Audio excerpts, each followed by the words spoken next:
Open Your Eyes is brought to you by the Belize Bank. Our country, your bank.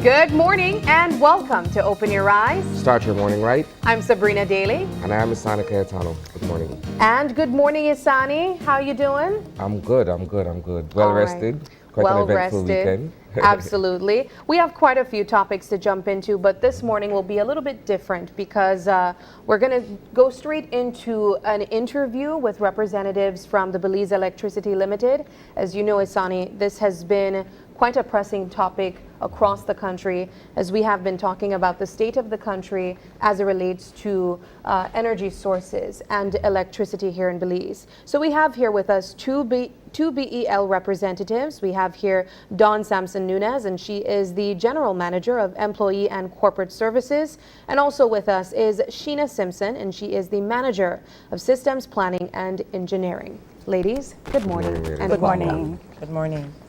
Let's begin by getting an update as to where we are with this current, what we describe as sort of an energy crisis that we're going through. Yeah.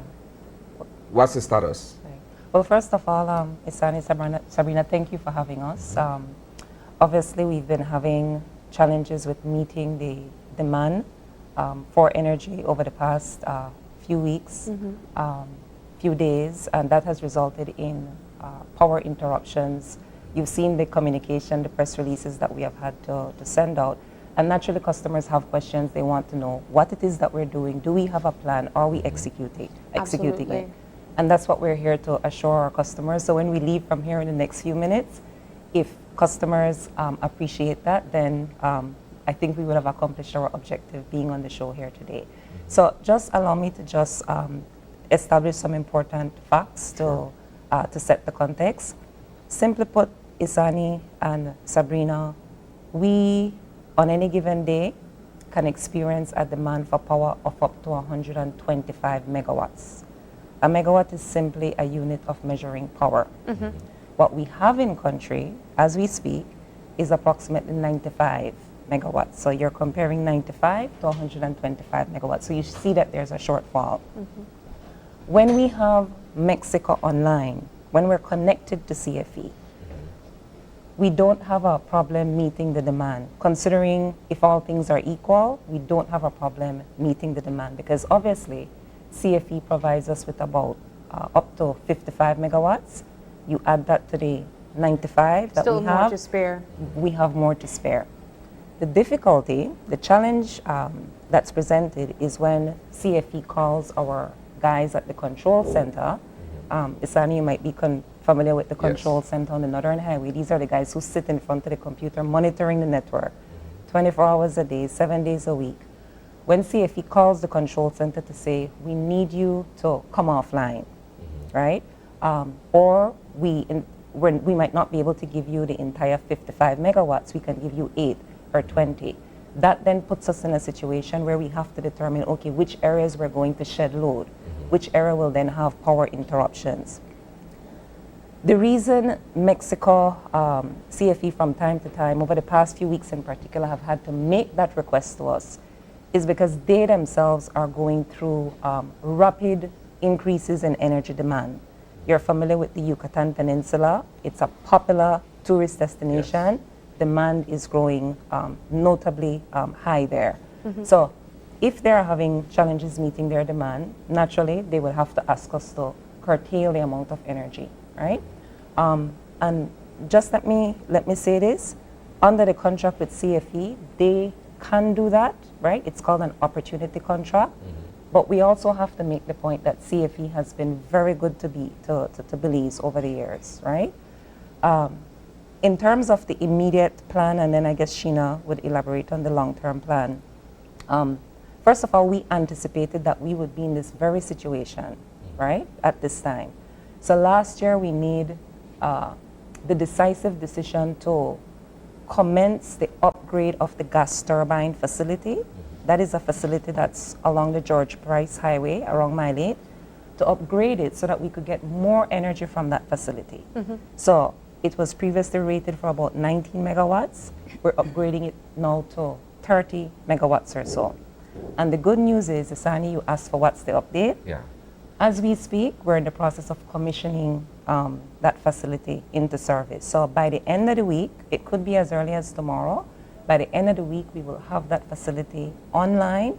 And once we have that online, when CFE makes that call to control center to back down, we'll be in a much better position to meet the energy demand. So we have a plan and we are executing it. If you'd allow me to ask a quick question here before we go over to Sheena. What I found to be interesting, concerning even, was from the press conference that was held by BL in last week, where CEO Mencias had mentioned that while the Mile 8 gas turbine will come online shortly, the consumption of fuel to run that particular facility, and of course what the implications would be in other areas of either operations or investment for BL in terms of, well, you're using so much gallons of gas on the minute per day to run that. You're demanding cash to be able to purchase the fuel. That same cash, from what I'm understanding, would have been used to purchase or install another submarine cable and other parts of the operation. Indeed.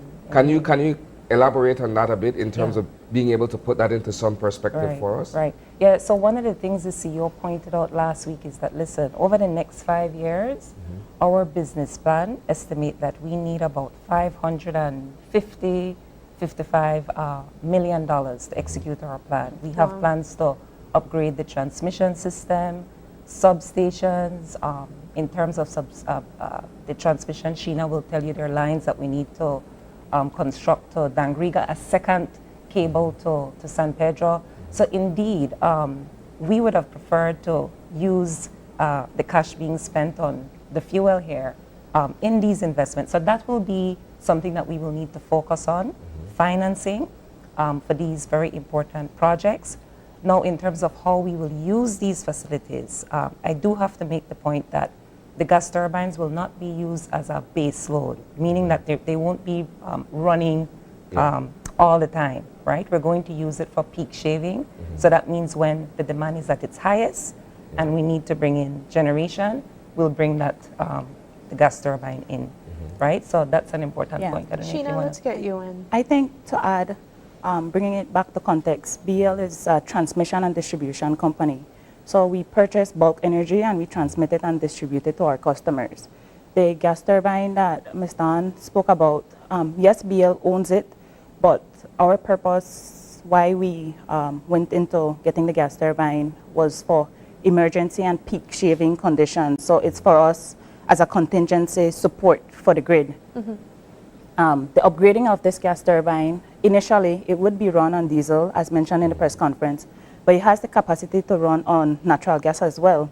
So it can run on dual fuel, but the quicker installation is diesel, and there's the long-term plan to also look at having it on natural gas, and then that would also take down the cost.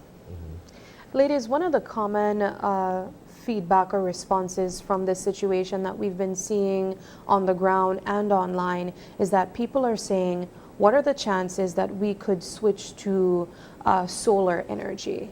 Is that a conversation that we've been having, or you guys have been having at the Electricity Limited? Yes, so as a lot of people may be aware, the government had signed a loan agreement with the Saudi government for funding for solar projects. So that project, BL is providing the technical support for 60 megawatts of utility scale solar. It would be 3 sites of 20 megawatts each. So these would be solar farm installed across the country. And we're also working on battery storage installation.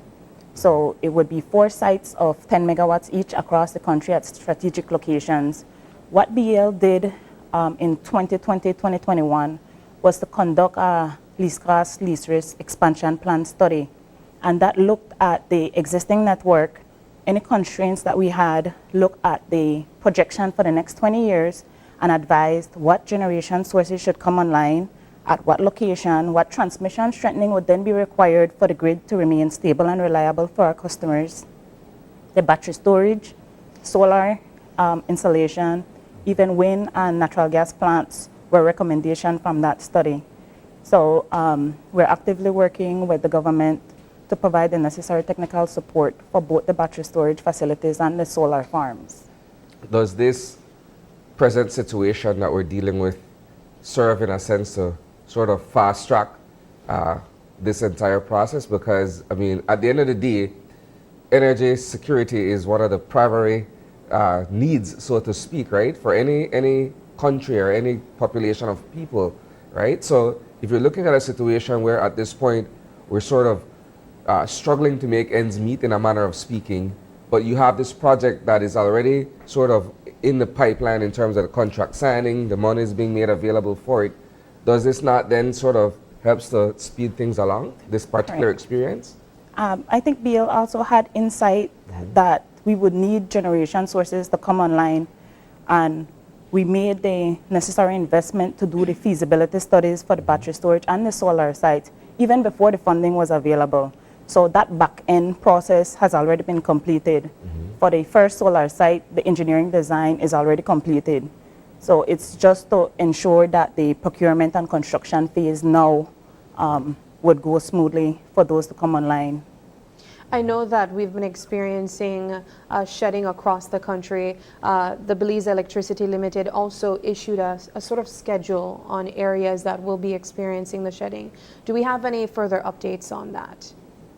So for today, the good news for today, CFE has indicated that they should be able to provide us with the full capacity for today through to 7 p.m. Okay. At 7 p.m. tonight, they're asking us to go to 0, which means you know, there may be a possibility that we will have to send out another communication to customers to, again, ask for energy conservation and then give an idea of more or less, it's an estimate of what areas would be affected and for how long.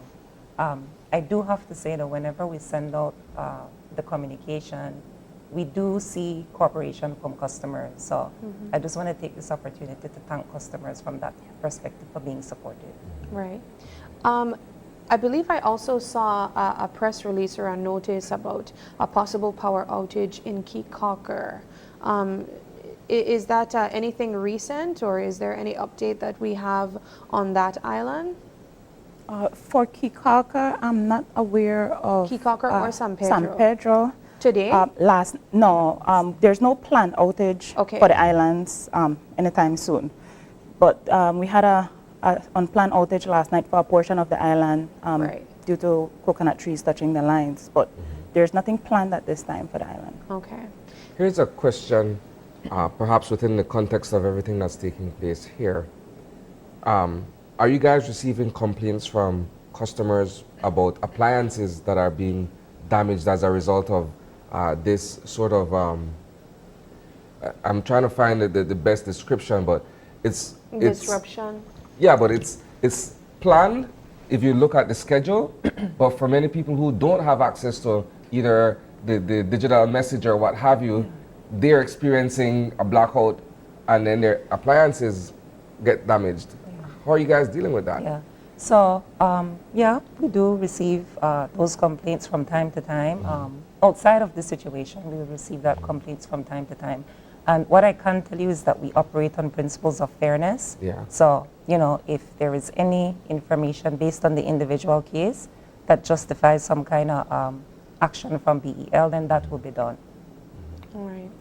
Well, ladies, we want to use this opportunity to ask if you have any final words that you would like to share with our viewers as it relates to the status of energy here in Belize. Yes, well, again, I just want to repeat the gratitude. It's a difficult time.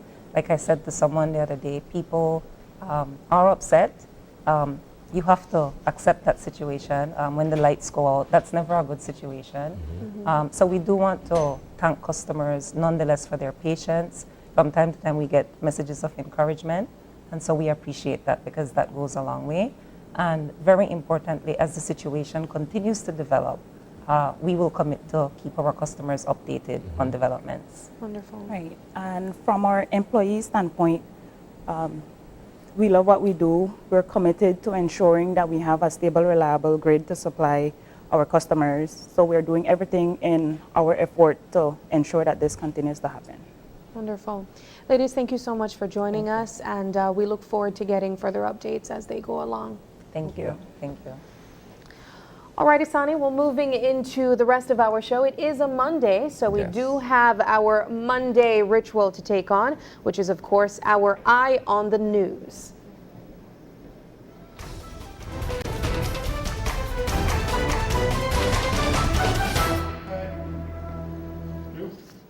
All right, so we led our newscast on Friday with a very tragic incident that took place in the Corozal district, a murder in Pachacan village. And the reason why we're having this discussion is because it falls within a broader conversation that is being had in respect of the situation over in Mexico and what seems to be a permeation of criminal elements into northern Belize. So you have weigh-in from a number of officials. The Belize Police Department is yet to formally share with us what may have been the motive behind this recent incident. The leader of the opposition has gone on record to state that this was a narco-related incident. Well, I don't know how true that is at this point. I believe that's for the Belize Police Department to be able to make that determination.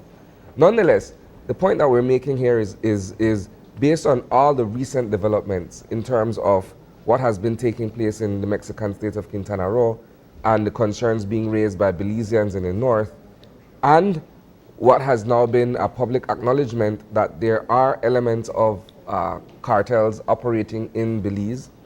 And so that is sort of contextualizing what the real concerns are in terms of this particular incident on Friday, and of course, what the overall state of affairs are in terms of crime and violence and narco activity in the north. Yes, I did see the comment from, or I heard the comment from the leader of the opposition, Moses Shine Barrow, stating that a lot of us are ignoring the fact that there is certainly narco infiltration here in Belize, and it's actually being, for the lack of a better word, supported from the heads, the upper heads in the government. Now that was quite an interesting accusation because, I mean, I think whenever there are big issues like this, I remember a couple years ago when there was the issue of the planes landing, the drug planes landing, of course, under the former administration, there were accusations that the UDP administration was supporting this. And now we're seeing the same situation here with the narco conversation and the cartels, where they're saying that upper heads in this current administration are also supporting it. This is something that I think we have to be very careful about making those accusations. But as you mentioned, we are following this because, and I think we started having the conversation even more after seeing the developments that are currently taking place in Mexico as it relates to the Mexican Defense Forces fighting against the obviously very well-equipped cartel members. So this is something that I think we have to follow. Hopefully we don't see more fatalities that are considered related to that as well. I think in the conversation, at least from the opposition leader's perspective, based on the press brief on Friday, is the question of drug planes. You're not really hearing much about it anymore, but it's not perhaps that it's gone away. I guess we've just sort of shifted focus, or we're not getting the kind of timely information on these kinds of activities as we would have in the past. I'm not quite certain. But yes, it's still a question to ask, you know, what has become of that aspect of it? Because you would know, and our viewers as well, that Belize has long been a transshipment point for the movement of narcotics north into the United States and onwards, right? And it's not as if those things just come to an end abruptly and overnight planes just stop landing in Belize. I'm simply saying it's part of the conversation that we're having at this point. But citizen security, I think, is equally important, because we were talking earlier with the representatives from BL and we were talking about energy security.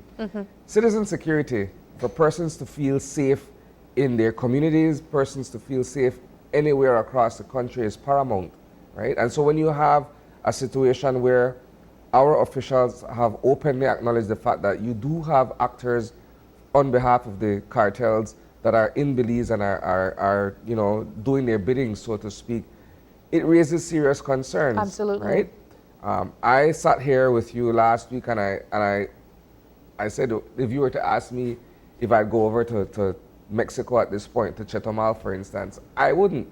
And I reside in Belize City.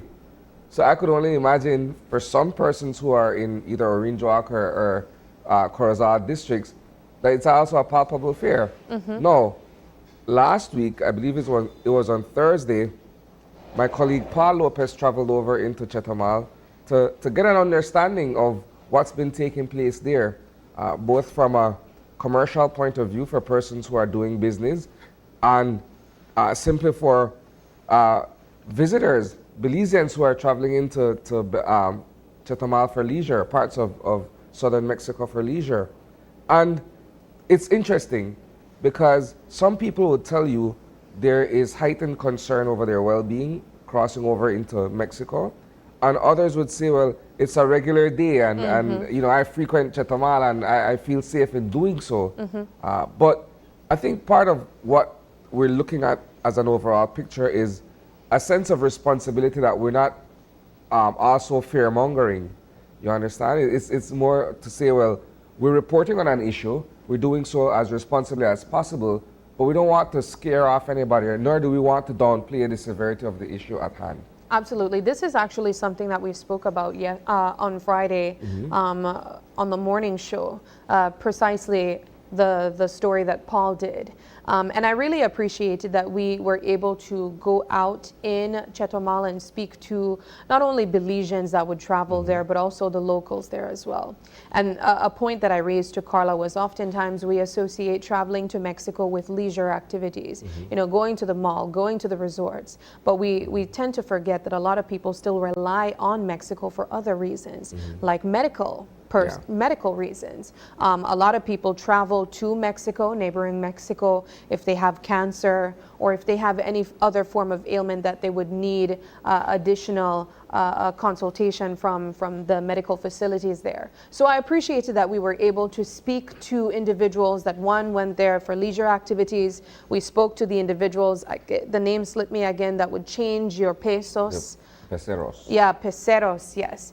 And of course, he spoke to the fact that there has been a decline in persons stopping by and getting their monies changed, which obviously I'm assuming has to do with the now fear or concern that Belizeans would have. So I think this is a very important conversation that we are having. As you would know, Mexico relies heavily on tourism for multiple reasons. As we mentioned, there's medical tourism, there's cultural tourism. We celebrated Cinco de Mayo, and we're not even, sharing that history, but we do have persons here that are Mexicans and also that appreciates the culture of Mexico. So I'm definitely sharing in the concern of people, but I think at this point, as you mentioned, I wouldn't travel there if I don't have to, because you wouldn't want to be caught up in an example of what takes place when you actually don't. Yeah. So that's our primary conversation for our Eye on the News this morning. I just want to mention as well that the official funeral for former area representative and Minister of State Mike Espat is scheduled for the 10th of May. So is Dr. Cuellar's. Yes, they're both going to be held on the same day. Interestingly, both of these individuals have been cremated. So, well, as you guys saw last Tuesday, there was a parliamentary service where the remains of Minister Espat in an urn were there on display in the House of Representatives, right? But yes, so that official funeral will be held later this week, and so it's something that we're also looking ahead to. But that does it for this morning's Eye on the News. Certainly details of these stories and more you'll be able to catch at 6 p.m. in our or you can catch us streaming on Facebook or YouTube.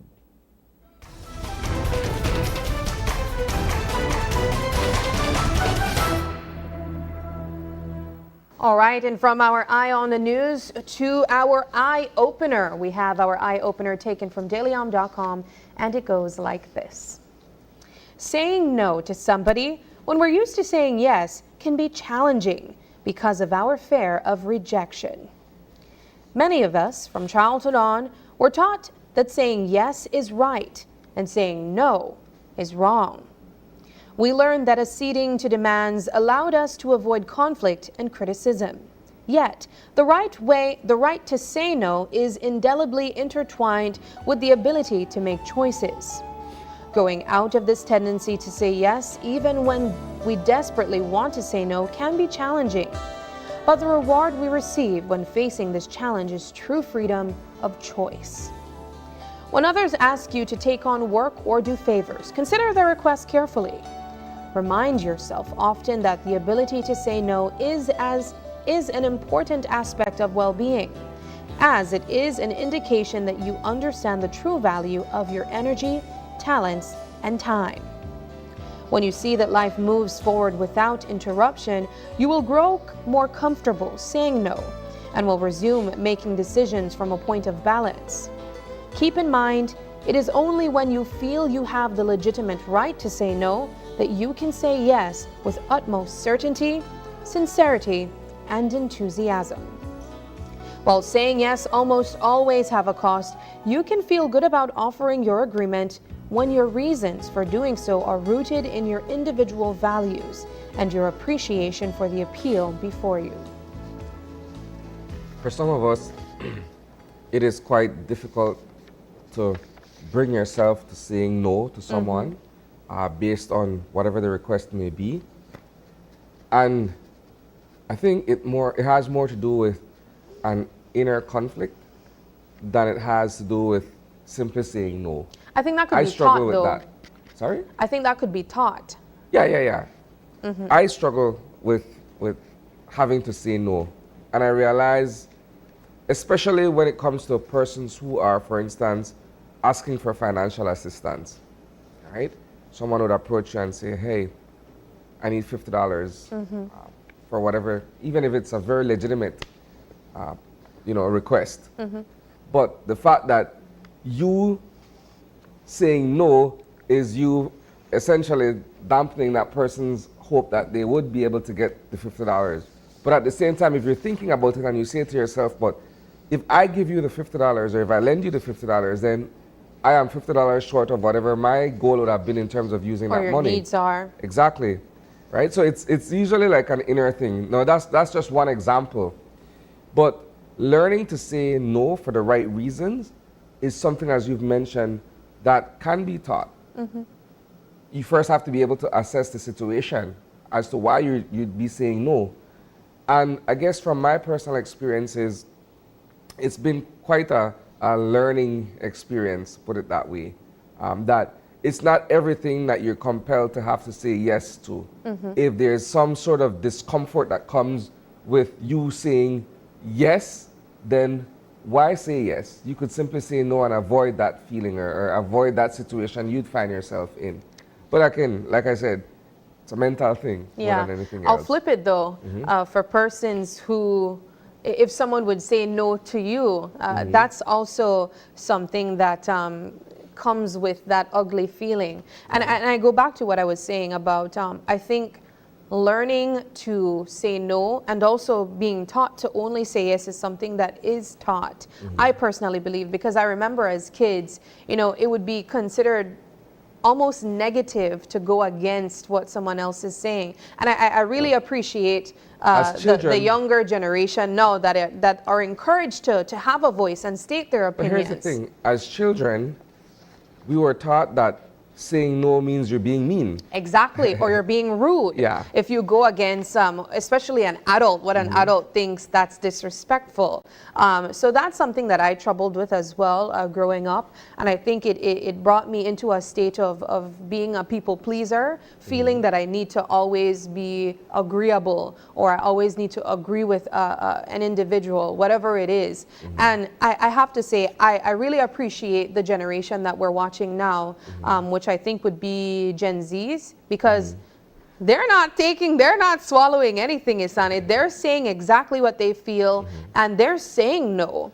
And I'm hoping that we're able to watch the benefit of this act of having that voice and expressing your thoughts, because while it is difficult and it's not comfortable, there are a lot of positives that comes with that. I'll also say though, it's all about how you say it, because you could say no and you can say it in a nice way. You could say, well, you know, Isani, I'm sorry, I'm not able to give you that $50 you need. I have a lot of things that I need to do at this time, so I can't help you right now. But I'll also play devil's advocate on what I just mentioned, because a lot of people would say, why do you need to explain?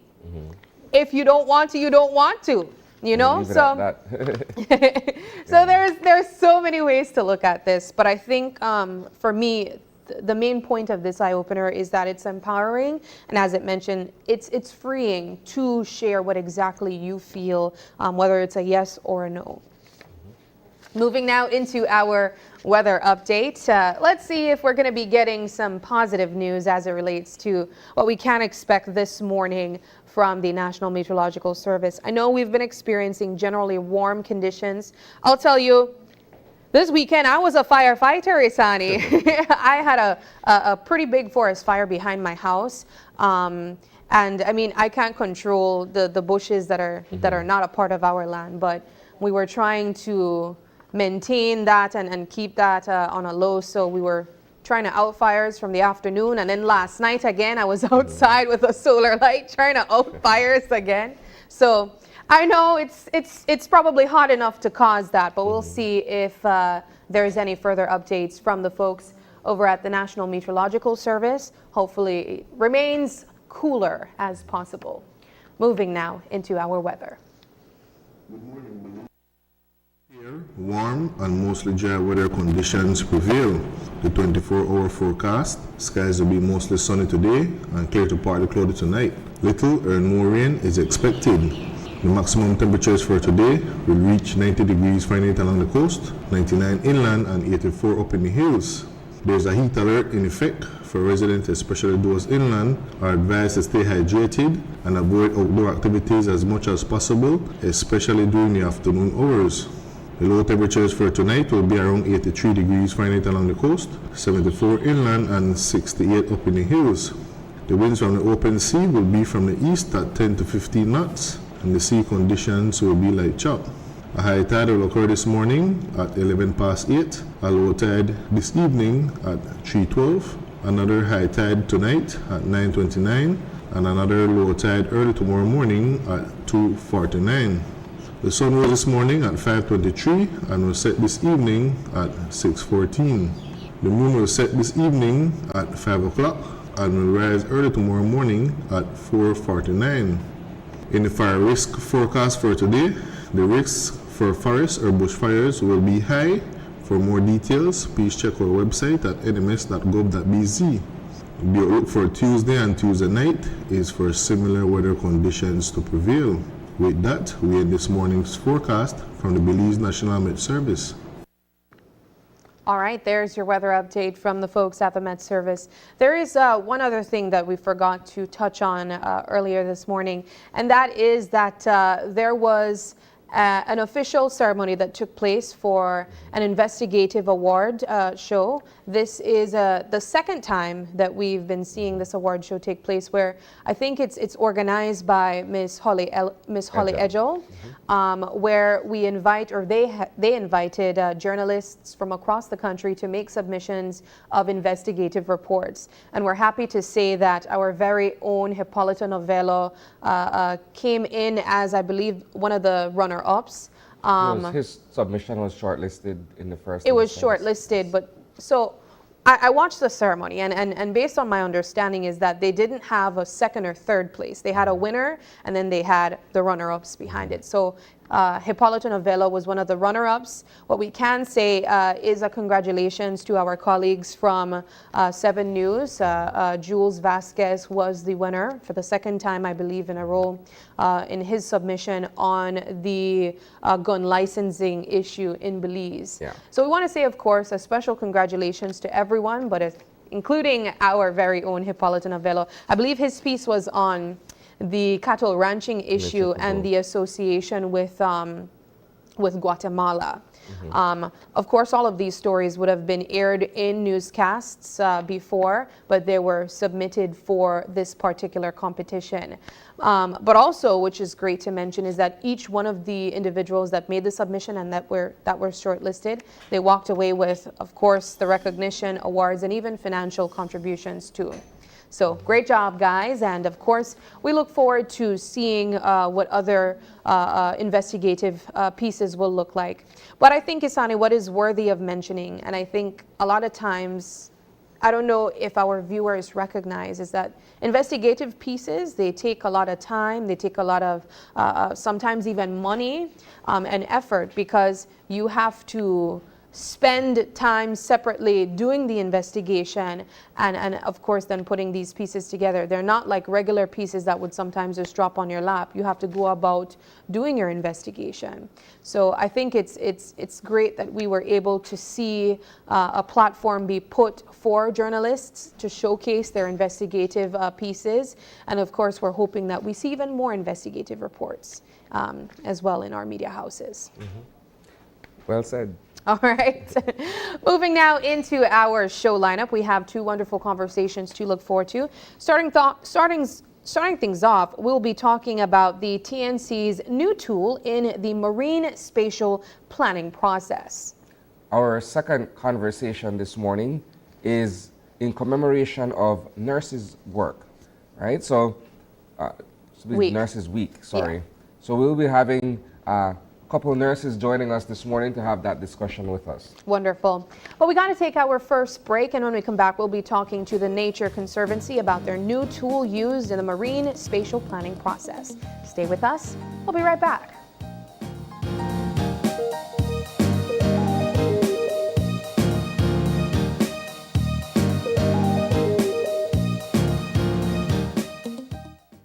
I'm David Humes. This is Vanessa Humes.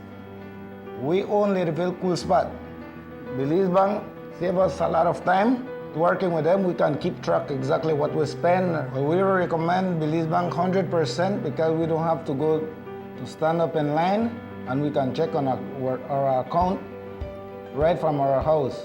Working with Belize Bank is the best.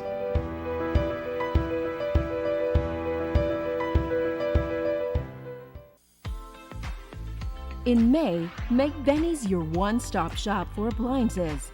We have Sankey refrigerators, stoves, microwaves, washers and dryers, freezers, smart TVs, and so much more for up to 19% off. Get amazing deals for mom and appliances all May long, and don't forget your B-Bucks whenever you make a purchase to be a part of our Homecation raffle to win $10,000 in December.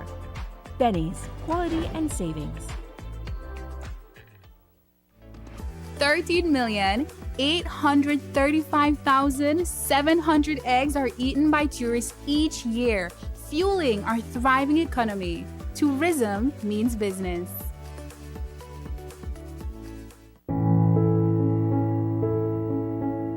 We all have dreams that we are chasing, goals we're striving for, and loved ones we want to provide for. There is one thing that can provide you with a sense of security and empowerment. That is planning for the future and starting to save. Just as a tree starts as a seed and grows with time, your savings will grow. It's never too early or too late to take that crucial step towards securing your future. Saving is not just about putting money aside. It's a promise to yourself and your loved ones that you are taking control of your destiny. It all begins with a plan and the commitment to save, no matter how big or how small. Educate yourself about different savings options to help you achieve your plans. Remember, no matter where you are on your journey, the key is to start. Every step you take towards planning and saving is a step towards empowerment and peace of mind. Talk to your loved ones about your goals and dreams. Create a roadmap for a brighter future. That tree you planted now provides shade and shelter for your dreams. Embrace the power of planning for your future and starting to save. Your dreams are waiting, and your journey to a brighter tomorrow begins today. Plan today, save for tomorrow. A message from the Central Bank of Belize. For more information, visit our website at centralbank.org.bz. Are you looking for low-cost television advertising? Have we got a deal for you? Advertise on Channel 5's Daily Classifieds. Channel 5's Daily Classifieds is one of the most effective methods for introducing yourself and your business to the community. Use our Daily Classifieds to recruit employees, promote specials, promote your products or services, promote a business opportunity, increase traffic to your website, and advertise items you have for sale. Let us help you to save valuable time and money. Call us today at 280-0013 or visit us at our offices on Coney Drive to discuss how we can help your business grow affordably. Channel 5's Daily Classifieds. Advertise today.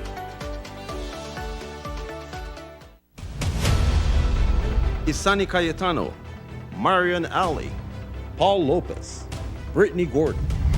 Your News 5 Belize teams do whatever it takes. Go wherever they need to go, so you can catch the story wherever you are, whenever you want, on whatever device. Channel 5 Belize on television, Facebook, Instagram, and YouTube. Because news is now everywhere, all the time. And so are we. Whether you're at home, on the road, at work, or at school, if you see news happening or suspect that something might be up, call or text the Channel 5 News Belize tip line at 672-5555. You don't have to give us your name, just give us the tip. That's 672-5555. Call or text us so we can check it out. When someone you love becomes a memory, the memory becomes a treasure. Channel 5 introduces the Daily Obituaries. The Daily Obituaries will broadcast all death and funeral announcements and memorials to honor your loved one's life and memories. The Daily Obituaries airs on Channel 5 prior to the evening newscast, with subsequent repeats at 10 p.m. and 12 noon the following day. It will also be placed online on our social media platforms, all for a standard package fee. Celebrate their lives and memories with Channel 5's Daily Obituaries. Honor in life and reverence in death. Do you have information about a crime or a fugitive in our community? You can submit a tip anonymously with your smartphone. Using this program in safeguarding our community also protects your identity, keeping you out of the court system, and could earn you a cash reward. Here is how it works. Download the free P3 Tips app from the Apple Store or Android Market. P3 is the provider of our secure anonymous tip collecting software. Open the app and create a PIN, but be sure to remember that number, then select your location. Next, select the type of crime. When submitting a tip, be as specific as possible. If you have a picture, video, or audio that will help officers, you can upload them from your phone. Information leading to an arrest can earn you a cash reward of up to $1,000. Once your tip is submitted, you'll be given a tip ID and password. Check back if your tip leads to an arrest. You'll be told how much you were rewarded and how to anonymously collect your cash.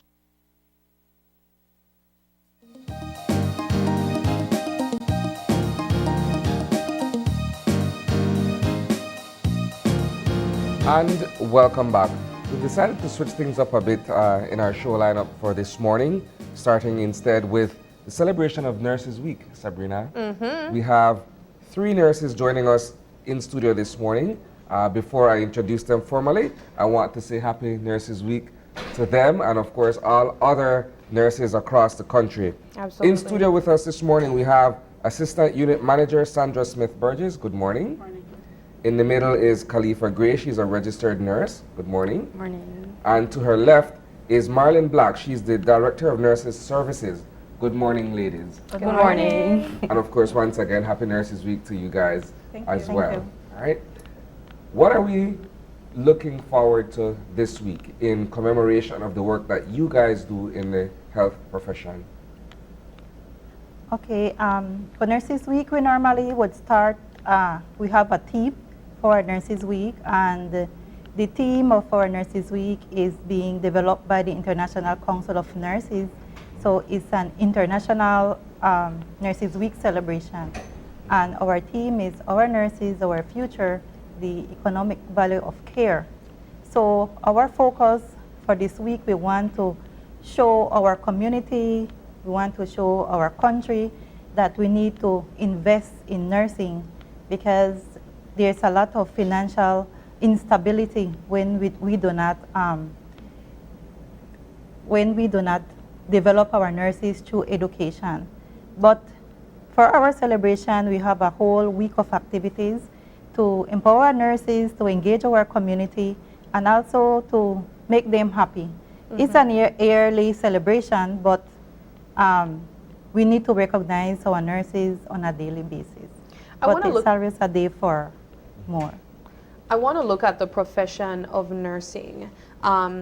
We associate nursing with persons that are naturally caring individuals. Let's hone in a bit on that briefly. I want to ask Khalifa though, because guys, I'll let you know that Khalifa is one of my very long-time friends, and I always remembered her expressing that she wanted to be a nurse and her working towards that. So now seeing her in this profession, I think is a really happy moment for me. So I'll pose this question to you. Let's talk about the profession of nursing and what are the characteristics that it takes to be a nurse. The profession of nursing includes, like you said, one of the top qualities of caring, being empathetic towards others and sympathetic, lending an extra hand, going the extra mile.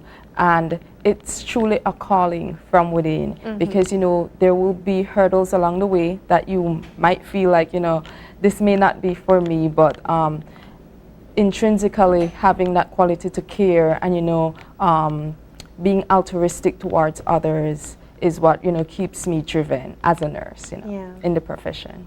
What brought you to nursing? Perhaps there was a childhood dream or something that you figured you'd latched on to bring you to where you are today. So for me, nursing goes all the way back to probably the age of 5. It was something from a childhood dream that just blossomed into a reality and a profession for me. So I held on to that dream, and that's what I pursued in life, because I knew I enjoyed caring for others, and I just pursued that dream. Sandra, let's get you in the conversation. Was that dream also similar for you? Yes, it was. From childhood, I knew I wanted to be a nurse, hence the reason in high school I just went doing my science, and I was always intrigued by things like body parts, and I'm intrigued like things like I wanted to know how inside of a human body looks. So when they told me we were going to see our first post-mortem, I was like, yes. And you know, that is the thing that intrigued me from I was young. I always wanted to be a nurse. So here in this profession, 18 years later, wow, going on 19, and I still love my job the same as I did before I even started, you know. So I always tell people in this profession, you have to love it to be in it. If you don't love this job, it's not for you, honestly. Because it requires you to have to interact, in this case, with patients on a daily basis, right? So you have to have that interpersonal skill to be able to, especially when someone is sick. Yes. It takes more from you to be able to communicate and offer the kind of services. That's right. Go ahead, sorry. Miss Marlin, let's get you in the conversation as well, because you are the director of the nurses services. Let's talk a bit about your experience as a nurse as well. Well, I started nursing since 1986 from the old Belize City Hospital. I started as a practical nurse back then, and I grew up in the profession. So nursing has been my first profession, and I believe it will be the last one as well. Growing up into the profession has been a challenge, especially in the new era of nursing. We have presently, we have a lot of novice nurses. Our senior nurses have now become of age, and it's challenging because we have this younger nursing within our institution in the clinical areas, being clinical managers, and they need a lot of guidance. They are not as experienced as the senior nurses, so it becomes a very challenging experience for us. But I'm a person that, even though that I'm in the administrative part of work, I have a scrubs that I change. I remove the jackets and I put on my scrubs, and I go into the clinical areas to encourage the younger nurses and to guide them, you know, because they need that extra support. So I'm always there for them. How gratifying is this feeling for you, ladies, in terms of being there and being able to provide the kind of care that patients need on a day-to-day basis? Well, in my area, I'm a specialized nurse, because you have, just like how you have doctors who specialize, you have nurses that can specialize in different areas. I'm a midwife. I do deliveries. I deliver babies every day for the past 13 years. So, and that is my favorite part. So it brings pleasure knowing that when my patient deliver, or even if the patient ends up in a C-section, I receive that baby and it's a healthy baby. It breaks our heart when the baby dies, because you know you have things that happen, like the patient is expecting a healthy baby, and then this baby, something happened in the womb and the baby died. Just like how that mom is hurt, I feel the same hurt. You know, just that we can't shed the tear in front of the patient, but in our heart we feel it for them as well, right? So we, as much as we get the happiness, we also get the sadness when our patient is sad, and that's how I feel. So it's not all the time fun, and you know, sometimes it's sadness as well. But like we mentioned earlier, we're there to provide that care. We're there to provide that mental, that emotional support for that patient, because some of them don't have that support otherwise. Some of them don't have any family, some of them are alone. So in the absence of that family, then we become the family, we become the support. So it's very rewarding for me, and I will be there as long as I can to offer care. Like Sister Burgess says, I'm a nurse under her, so I'm also a specialized nurse, so I'm a midwife as well. And it's quite very, very gratifying to, you know, see the end result from start to finish, from admission process until discharge, with our mothers going home with a healthy bouncing baby. And even mothers who, you know, it's not always a bright, sunny story that they end up with, but, you know, being able to be empathetic towards them. And the reward from that comes from a simple thank you sometimes from those patients, you know. I think a point, Isani, that we really recognized how much we valued our frontline workers and nurses and medical practitioners was, of course, during COVID-19. Yes. But we stood at a point where we reported on what was taking place. While we were still considered sort of frontline workers, I have to say the ones who really bore the brunt of that were persons like you guys. Talk to us about what that experience was like and why even more so now we're celebrating Nurses Week. I think for us, especially at the Carl Kushner Memorial Hospital, we took a blunt of that COVID experience because we are the #1 national referral hospital. So my experience was mainly based in the NICU. So for me, I had no experience actually working within the COVID unit, but it was a rippling effect down to each single individual unit. There was fear, there was great anticipation, and you know, it was the same way the world outside here experienced COVID, we experienced it likewise, apart from having to put ourselves out there to deal with the patients that come into the hospital with this pandemic. So, yeah. Well, ladies, let's talk about the celebration this week. I'm hoping we have some activities lined up in store. What can we expect? Okay, our activities start this morning. We are having a breakfast for all our nurses, presently happening right now since we are here at the studio. Tomorrow, we'll be having our award ceremony. Every year, we recognize the most outstanding nurse, and we reward them. After our ceremony, Tuesday, we're having a spa day. We also give them a time for relaxation. Yes. We have massages, we have manicures and pedicures. On Wednesday, we'll be having an educational fair, and this year will be different. We are going to do a display, and it will portray a patient, a simulation, birth bringing in a patient, an injured patients, and we will have our booth out there with the different units. So this patient, because we want to show the public, we want to show the schools, the primary schools, secondary school, to show them what is the process that the patient goes through when it reaches hospital. Because we just have a mind that the patient goes to emergency and goes to the ward and go home.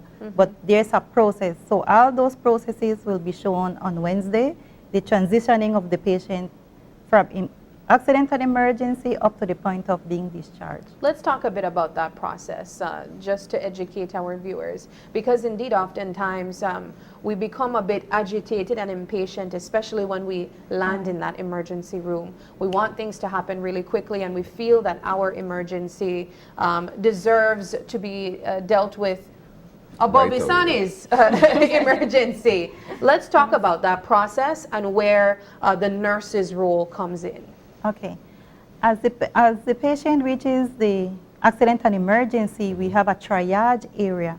And this is where we have the challenges of our patients and the complaints from the patients, because they don't understand that there is a triage process.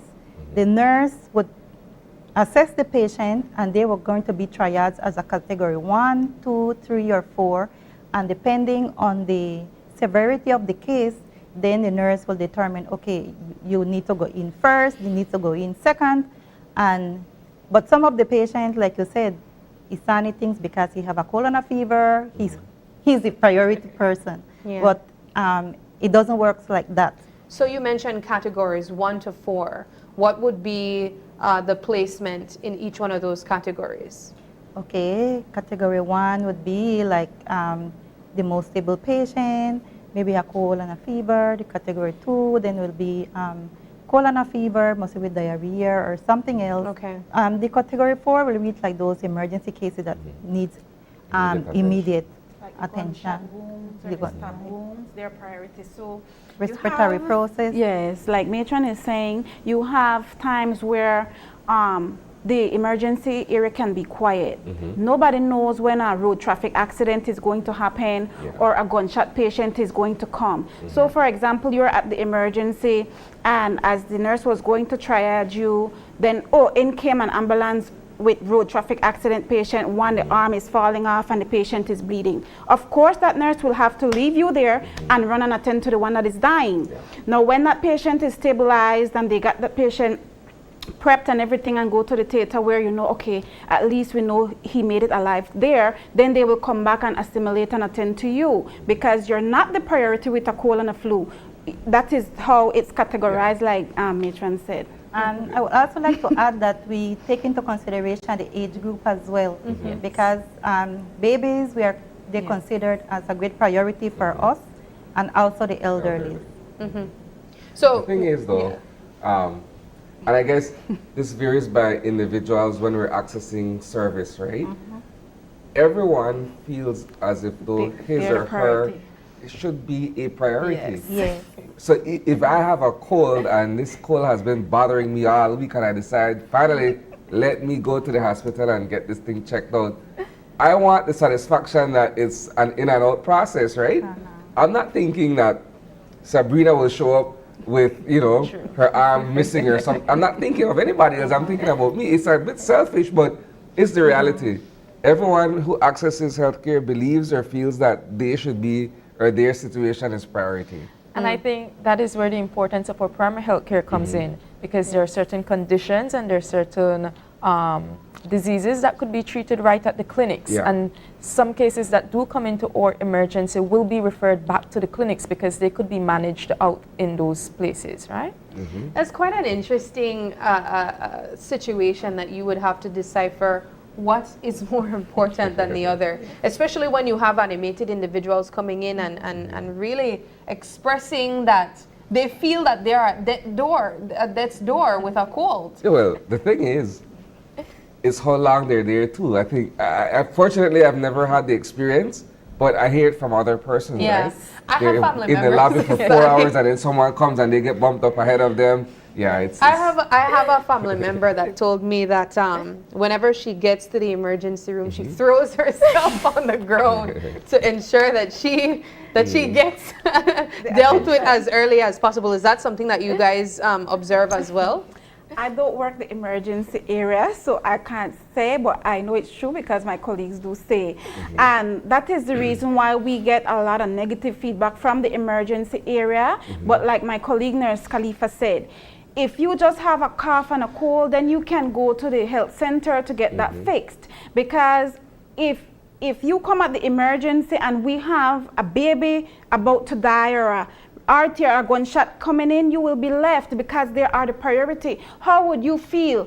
I am taking care of you with a cough and a cold and that person dying could be your relative. How would you feel? So we will never be out of discrimination at the emergency. We will never. Because like Mr. Isani said, he is right. Everybody feel like they are a priority. But we in the medical field, we know exactly who is the actual priority when that moment comes. So, well, I think that brings about our next topic. Do we feel that we have enough nurses for our hospital? No, we don't. No. Presently, we have a total of 169 nurses, and in that 169 includes the nurses from administration, that also includes our CEO, who is a nurse as well. Nice.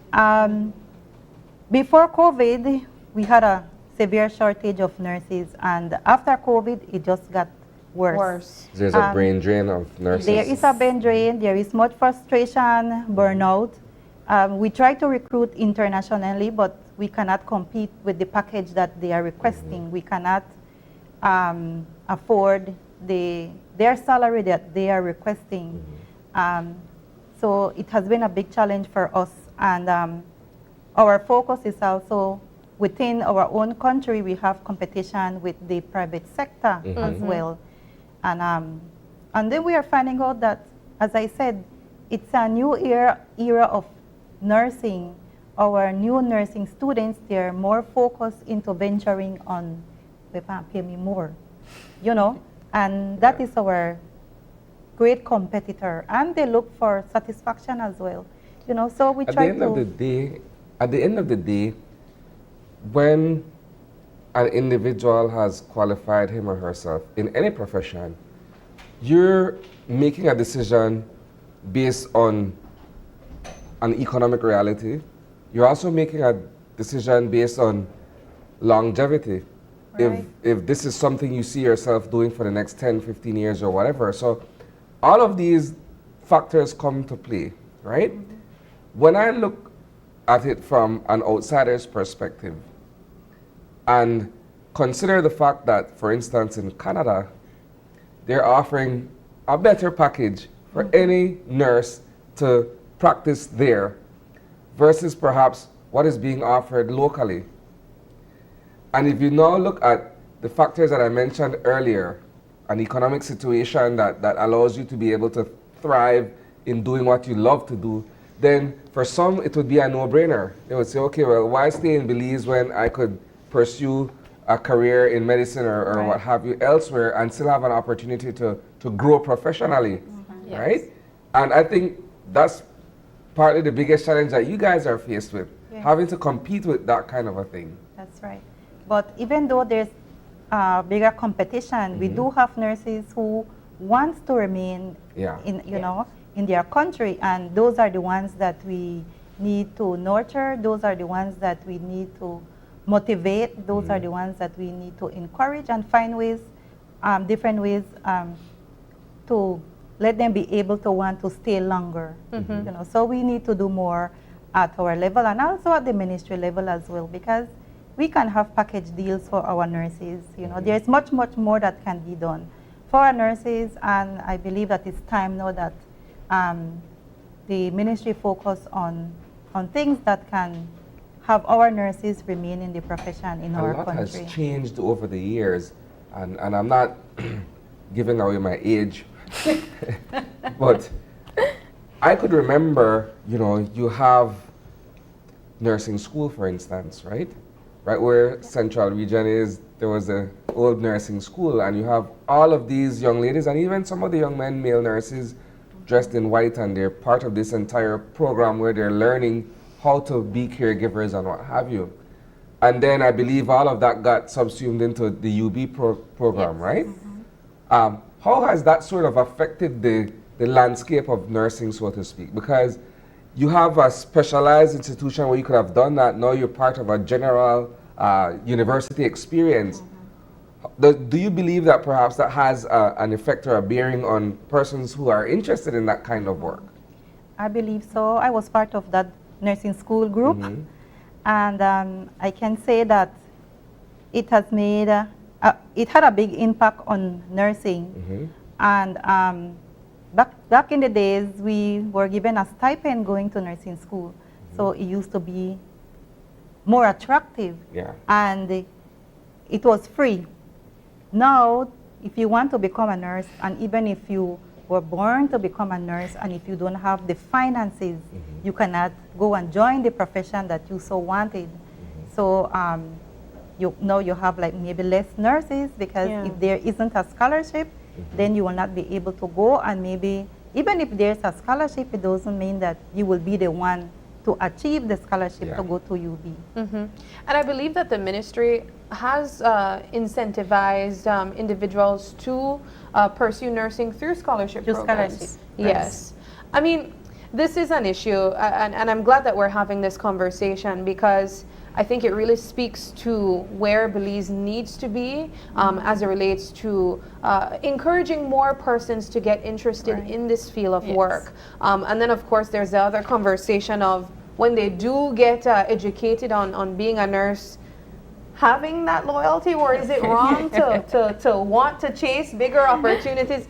That's a whole other conversation.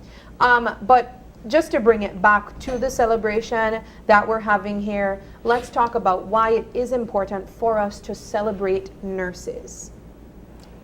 I think this week is very important for us because throughout the year, 365, 24/7, our nurses give of themselves within the hospitals, within the clinics, you know, and just to set aside 1 week for them, just to show awareness, just to show that we appreciate them, just to show recognition for them is very important, and it does go a long way.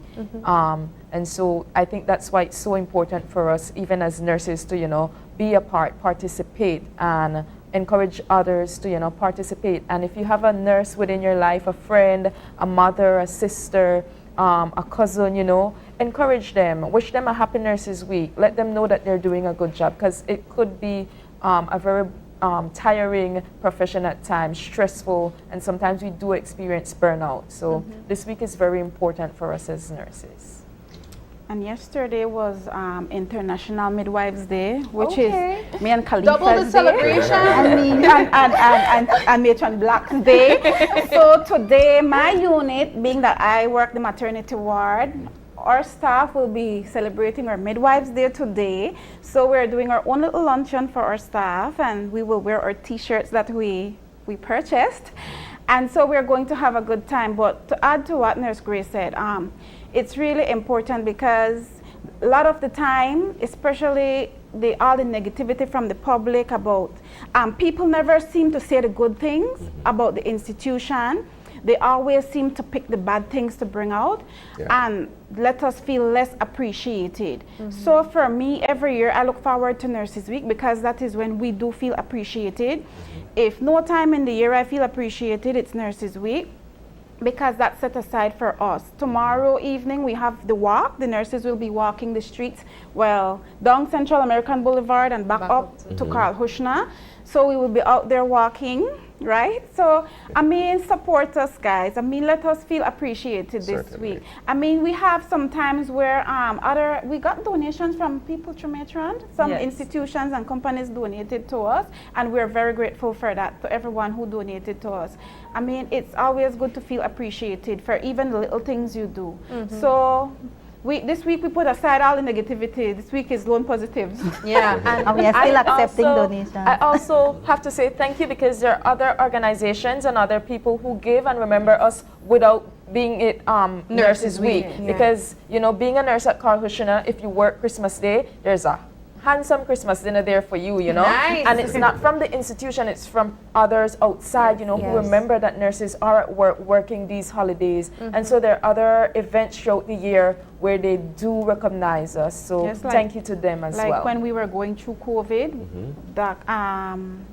Chongsan Palace donated food for us almost like for 2 weeks straight. They gave us food. Things like that really show that people do care and appreciate us as nurses. We struggle a lot, especially people look at us and be like, oh, when they say negative things, they feel like we're not hurted. But at the end of the day, I'm here saving your mom's or your father or your baby or your son's life. And you're just spitting out negativity on the institutions, spitting out negativity at the nurse. It's really, sad that they think that way all the time. Not everyone, but because we're there while you're in your bed sleeping at night, we're there. Sometimes your eyes are heavy, but you have to try and keep it open to make past the shift. It's not easy. And we're very burned out most times because, like Matron rightly said, we're very short. We're very short. We have some days we don't even know where the nurse is going to come from to cover the shift. And we can't draw them on a paper and put them there and say work. It's not that easy. So we go through a lot. If it was because of the money, I would have left long time. But like I said, no, I'm honestly speaking. You have to love the job to suffer all like this. But at the end of the day, it's rewarding, especially when my patient turn around and say thank you. Or we have a patient that is almost on the brink of going, but that patient walks out of that institution. Things like that is very rewarding for me, and that's what makes me feel good. I listen to you, Sandra, and what I gather is oftentimes the criticism that people would have is, well, this is the job I want to sign up for. But I think what I'm hearing is this is the job that chose you guys. Yes. And because of that, because if you wanted to choose a better, something that worked better for you, you could do that at any day, but you stick with it because this is the job that chose you. Like Khalifa mentioned, this was something that she decided when she was 5 years old, and I imagine it's the same for you other ladies as well. So you sit through the parts that are hard because you know that the rewards are sweet, and the rewards in this case isn't something that you get tangibly. It's watching your patients be better, and that of course is worth celebrating. I'm listening to you ladies, and I wish I could give you more, give you free food, but I think all that we can do at this point is just say thank you. Thank you for the work that you do. We're so grateful for you. We've been grateful from before COVID, and we're going to continue to be grateful. I want to say a special congratulations to Khalifa. This one's a bit personal for me. But across the board, congratulations to all of you women and men that chose this profession, or if the profession chose you. I think we're hoping that this week will be educational for people that would come by and learn more about the work that you do, and of course support in any way possible. So all the best. Thank you. All right, we are going to take another quick break, and when we come back, we'll be talking about a new tool used in the marine spatial planning process with TNC. Stay with us. We'll be right back.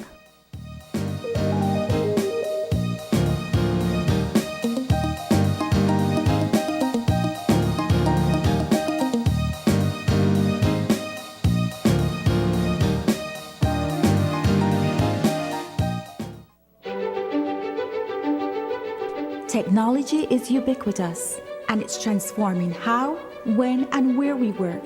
Fulltech Systems is placing award-winning devices in the hands of information workers, allowing them to work without compromise in a world without wires, to innovate, create, and to maximize productivity anytime, anywhere, satisfying the needs of the desk-centric remote and field worker and every other worker in between. We are providing the industry's best devices to businesses going through the process of digital transformation. Partner with us today to provide the solutions that will allow your employees to work effectively and efficiently to enhance your customers' experience.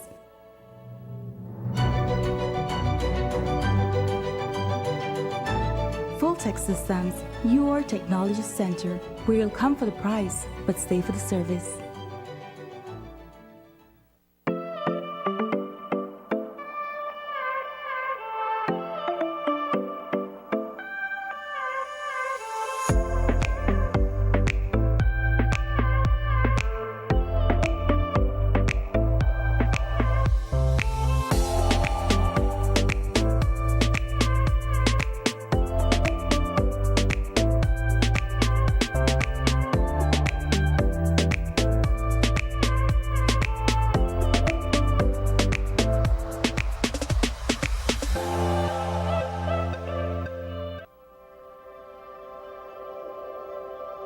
For 19 years, SMART has been the pulse of our nation. A journey of growth, innovation, resilience, and unity. From the first call that bridged distances to the data that brought us closer than ever, SMART has been there, weaving threads of connection across our beautiful land. We have been active in providing innovative solutions to enhance our customers' lifestyles. Over the years, SMART has developed and provided various services to meet customers' needs. To the dreamers, doers, and the believers, thank you for making SMART a part of your story. For 19 years of trust, loyalty, partnership, and shared experiences. As we celebrate 19 years of connecting lives and dreams, let's keep the rhythm alive. Together, let's continue to shape our future one connection at a time. Come and be a part of the SMART family, where we empower you and our country today, tomorrow, and beyond. SMART, bringing people together.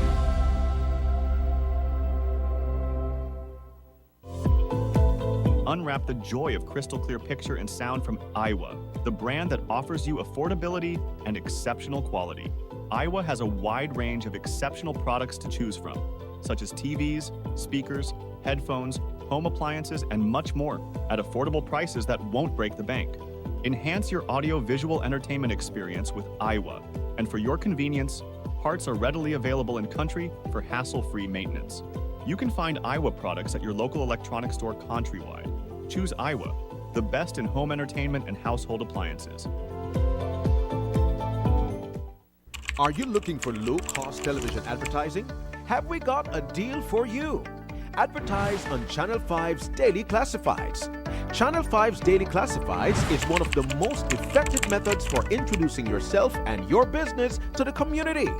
Use our Daily Classifieds to recruit employees, promote specials, promote your products or services, promote a business opportunity, increase traffic to your website, and advertise items you have for sale. Let us help you to save valuable time and money. Call us today at 280-0013 or visit us at our offices on Coney Drive to discuss how we can help your business grow affordably. Channel 5's Daily Classifieds. Advertise today.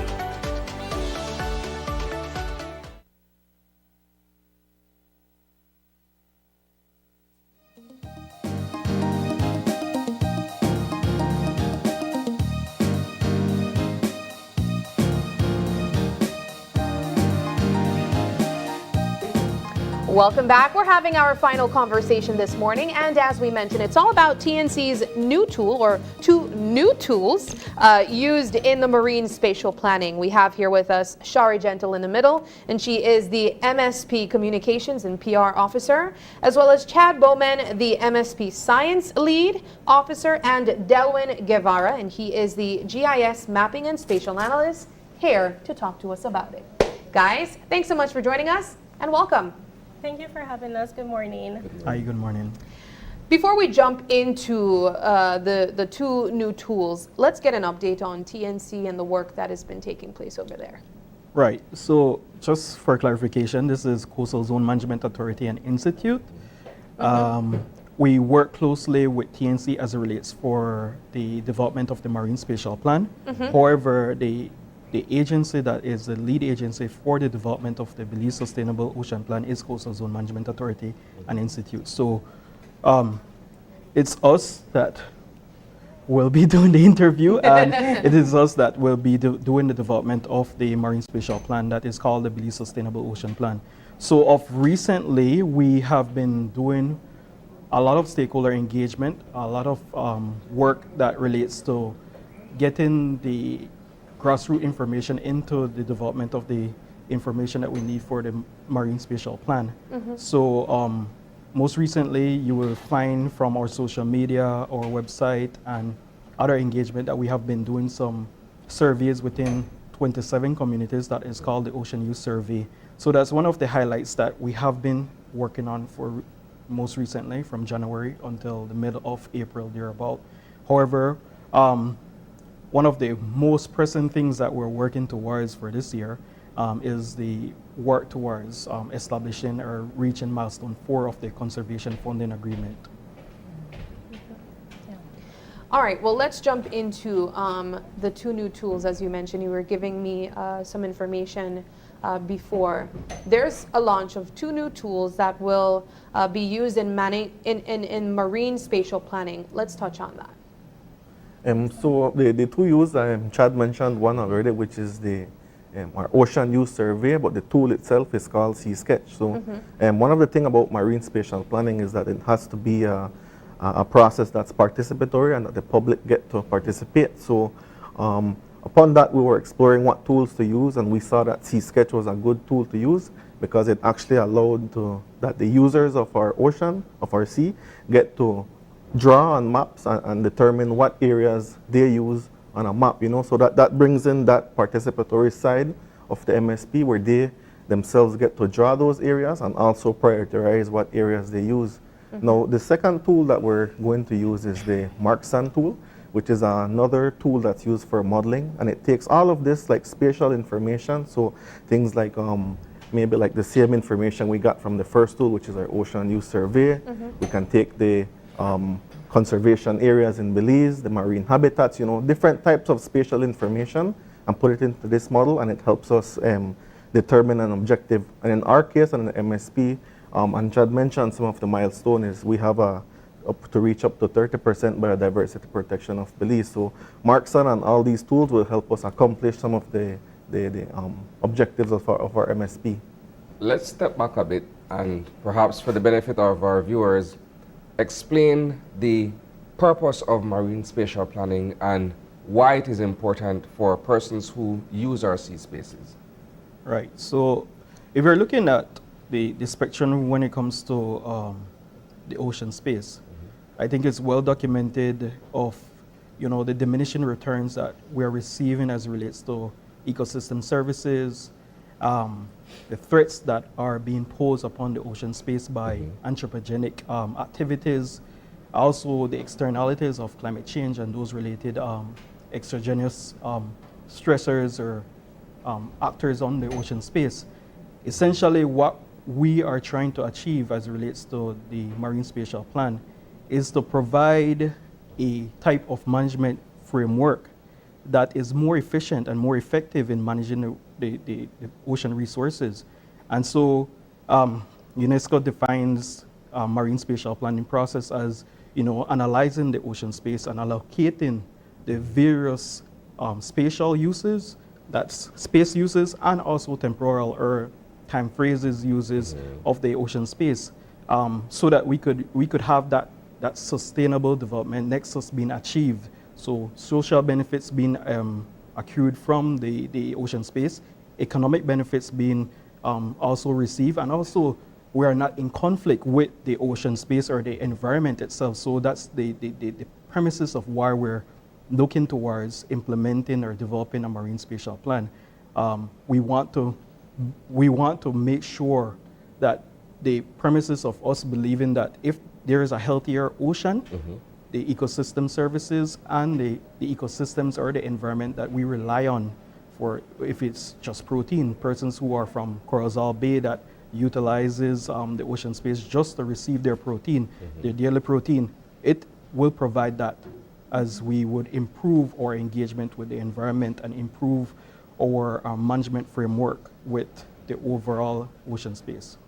Shar, let's get you in the conversation and touch on why this is important for our viewers to understand the work being done through the Belize Coastal Zone. Okay, it's important for the viewers because they play a huge part in this process, right? So the guys spoke about the science aspect of the process, but it's also important to acknowledge that it's a stakeholder-driven process, right? So stakeholder-driven means that we need that income from that information from the public. It's a linked in between science-based and stakeholder engagement. So since 2022, we have been engaging the public through technical working groups identified within 7 sectors, which included tourism, fishing, agriculture, mariculture. We had transportation, coastal development as well. We also had last year, we had 10 public engagements within the coastal communities. We also had educational and outreach public booths to get people involved, knowing the facts about the process. In addition to that, it's important for stakeholders to understand that they are important to the process and their input is valid in any means. We went to some meetings where some stakeholders are very vocal and are willing to tell you, what they see fit, what doesn't work, what they think can change. We have others that are a bit shy and reserved and feel like there's a different way they can channel their information, whether it be an anonymous comment box at the meeting or whatever it is. It's important that we identify these different avenues or venues for the stakeholders to identify with, and they can use to address any concerns, make any suggestions towards the process. With the Ocean Youth Survey now, we had teamed up with many partners who helped us along with students from the different universities. We worked with WCS, we worked with Blue Bonds, and which other one? Clearwater Marine Reserve. And then when it comes to the enumerators, we had some students from the University of Belize, Escuela Mexico, Muffles. Yeah, so it was a very inclusive process to get the students involved along with the stakeholders. We reached out to them so that they were able to help us, and they built in capacity as well the nature of this plan to help with something that is great for the country. Speak to us about the partnership or the fact that the Nature Conservancy has played a role in getting the CZMI into this project. Well, I guess we're starting at the signing of the agreement, which provides the basis for relieving Belize of its debt burden. That's the starting point. But currently, when you're talking about this Belize Sustainable Ocean Plan, TNC provides technical support to the Coastal Zone Management Authority and Institute throughout the process. So there's direct support when it comes to specialized information coming to the science and technical aspects of the development of the Marine Spatial Plan, and there's also stakeholder and communication technical support being provided as well. And I think the partnership has been very fruitful so far. We work really well together. I think Shari made mention of the field work that we have done with the OUS. I think if I remember correctly, TNC was there. We did 27 communities, and TNC provided technical support in about almost all of these communities. And it is not only TNC. We work closely with WCS in some of the key communities that they work and have stakeholder engagement existing in those. We work closely with the Fisheries Department, we work closely with the Blue Bonds, and we work closely with the Blue Economy. Those persons or those agencies are part of our core planning team. We have, right now we're meeting bi-weekly. So every 2 weeks we are in a call with them, and we're receiving technical support, receiving overall inputs on some of the outputs that we provide throughout the process so far. So, it's well extended beyond just one partner or one agency doing the work. At another level, and I just want to extend a bit more, the governance framework extends also to technical working groups. We have 7 technical working groups that are identified with the 7 Blue Economy sectors. So for every sector that we're working towards to identify existing conditions and building future conditions for the Marine Spatial Plan, we also have a technical working group that is comprised of government agencies and also NGOs and the civil society to provide that level of fruitful discussion and that level of technical inputs or scientific input into it. I know Shari mentioned the public contribution. It is very robust, as we would want to say, just about anything that you could think you could communicate and interact with BSOP. We are at that point right now. It has been phased in, as Shari mentioned, but we're at that point at that capacity whereby if you want to reach us on social media, you want to reach us on email, you want to reach us, it is there. And the Ocean Youth Survey really satisfied a bit more of it, whereby we were in 27 communities and we enumerated 2,295 persons have a representation from all these coastal communities for that survey. So there's I don't know how many polygons were drawn, Delwyn, but you're the man for that. But the voice of the public and or technical stakeholders are being infused into the process. So you mentioned earlier that the end goal is to provide 30% coverage in terms of marine conservation. What has been the challenges insofar as trying to get to this particular percentage or this particular ratio? Yeah, I would say it's a bit difficult. It's challenging because Belize already has 20.5% protected. So right now we're at a stage where we're trying to identify up to 25. So we're taking it by phases. And I would say it's primarily the fishing sector that we have to be careful. We have to keep them involved. So that's the primary basis of it, keeping people involved, keeping them well informed so that we can achieve this, because without that it's going to be a challenge. So Chad, you spoke of at this point welcoming all information at any point because we are now approaching the next stage. What happens now? Now that we identified the 2 tools, the purpose of it, of course, the collaboration that is involved, what is the next stage? I believe we're going to do validation of these maps that were the data collected from the OUS will be developed into heat maps. Now it's going back to the public and the stakeholders and getting their feedback and their input into that to see where any discrepancies may have been highlighted and get their feedback into that to gather that scientific data, as well as getting back that stakeholder participation that is needed for the BSUP process. Yeah, there's an additional step, the key activity that we're doing, the work of Milestone 4. I'll leave Delwyn to speak a bit about that. Sure. The engagement that we're planning to do in the future. Okay, well, that would be for the heat maps and engaging them for the heat map. So we have to, so we mentioned the ocean use survey and people's input and priority areas, but now we're gonna be at a stage where those same individuals that we did the survey with, we're gonna reach out back to them and have them validate our heat maps, you know, and that's just one aspect of it, you know, because that's just determining the priorities, but we also have to look at the conflicts and different compatibilities as it relates to our ocean space. So I would say it's a very complex process, but that's the stage where we are, analyzing these existing conditions, determining what are the conflicts, what are the compatibilities, and what are the uses and the priorities for the ocean users. This seems like really interesting work. I'm trying to understand, I'm paying keen attention to what's taking place. So I'm hoping that our viewers are also able to grasp the importance of this work and, of course, how it benefits us on a larger scale.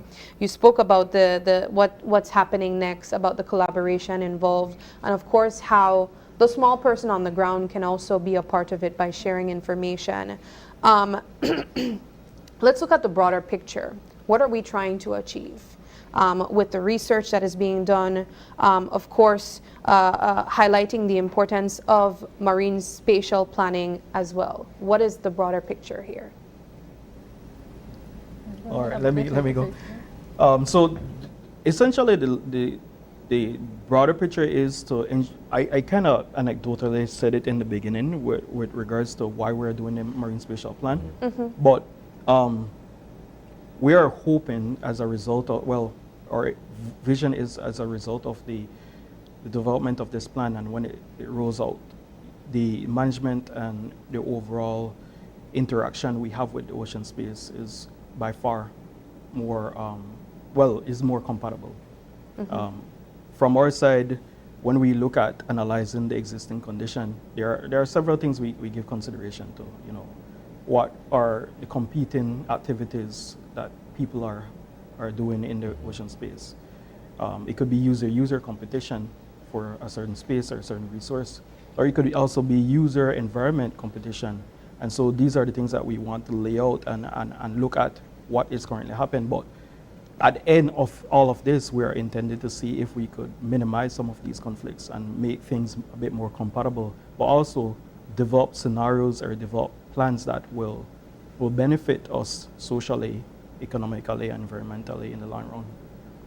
As it stands, what are some of those conflicts that you were alluding to? Well, I honestly, I don't want to speak as if I know 100% what they are, but we're going to do some of that exercise in this week. And actually, that's my session in this week when we do the Marine Spatial Plan workshop.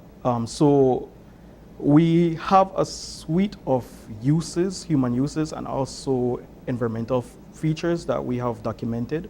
It has been documented from before we started the Marine Spatial Plan, because Coastal Zone has a repository of a lot of spatial data, have done the ICZM plan in the past. And so with the Ocean Use Survey and the current work we're doing with the MSP, we have this list of uses and a list of environmental features that we're going to present to the participants of this workshop, and they're going to do the initial analysis on grading the level of compatibility or the level of conflict that exists between these uses. If I give just a raw example, Delwyn, one of Delwyn's favorite example is the split in Keokuk, or how many activities are occurring in that small space in the split. So we're going to look at scenarios like that. The breakout group's going to have some enriched conversation, and they're going to say, all right, if you're talking swimming and I don't know, marine transportation at a certain location, these are not compatible, or maybe restoration and maybe a nature-based type of tourism may be compatible with each other. But we will, like I believe Shari have mentioned it is transparent, it's inclusive. It is not coastal zone to determine that. We will determine that as a part of the process. What has been, through this entire exercise thus far, what has been perhaps a recurring theme or concern raised by your stakeholders? I would say that the concern of the 30%, and I believe it's a misconception or misinformation wise that they believe that this 30% is being developed or needed from scratch. So we're starting from scratch, which is not the case. When we engage them, we have to ensure that we rectify that and let them know that it's just an additional 4.5. We already have under biodiversity protection 20.5%. So we're just looking now for suggestions that you think need more management or enforcement in some areas. And this is information we get from them. As we said, it's not coastal zone identifying, it's the stakeholders that we engage let us know where they believe more management or enforcement is needed. Yes. I'll use this opportunity to ask if you have any final points, Mr. Guevara, about the work that you're doing in particular. No, I think that my whole thing is mapping, so just getting to see the different users, how they draw, how they're actually spatially aware of their ocean. To me, that's something that I get to appreciate from many of our ocean users, and to me, just having that input from them is something that's really important for this process. And yourself, Mr. Bowman? Similarly, I think it is really a very mind-blowing thing when you interact with the stakeholders. We have interact with stakeholders at varying levels. You know, when we do technical working groups, interact with them. You have a perception that this level will be different from that level or so forth, but it's really, mind-blowing that, the awareness of our stakeholders at varying level, the information that they know, and their willingness to have that continuous dialogue. I think Belize is beyond blessed as it relates to, how we have done things in the past and where we're at right now. We are really moving in the right direction. Yeah. Ms. Gentle, any final words? My final words would be like a call for action for our stakeholders and the general public to get involved. This is a plan it's not made for us, it's made for Belizeans, and it's important that their voices are heard in any form. So reach out to us via our website, social media platforms. We have a telephone and we'll be on WhatsApp very shortly. So shoot us a message if you have questions, if you're not sure about certain things, if you need clarification, even if you have suggestions, recommendations, we are open to hear them all. All right. Well, guys, thank you so much for stopping by, giving us this update on what's taking place, and of course, how everyone can get involved. We wish you all the best, and we hope to have you here again soon. Yes. Thank you so much. Thank you, guys. All right, we're going to take our final break, and when we come back, we wrap things up.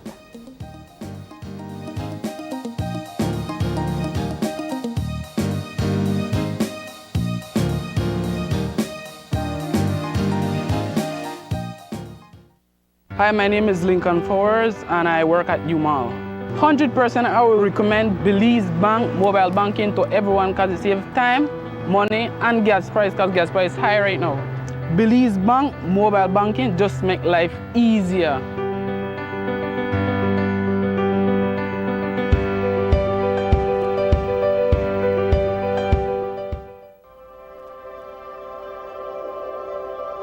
For 19 years, SMART has been the pulse of our nation.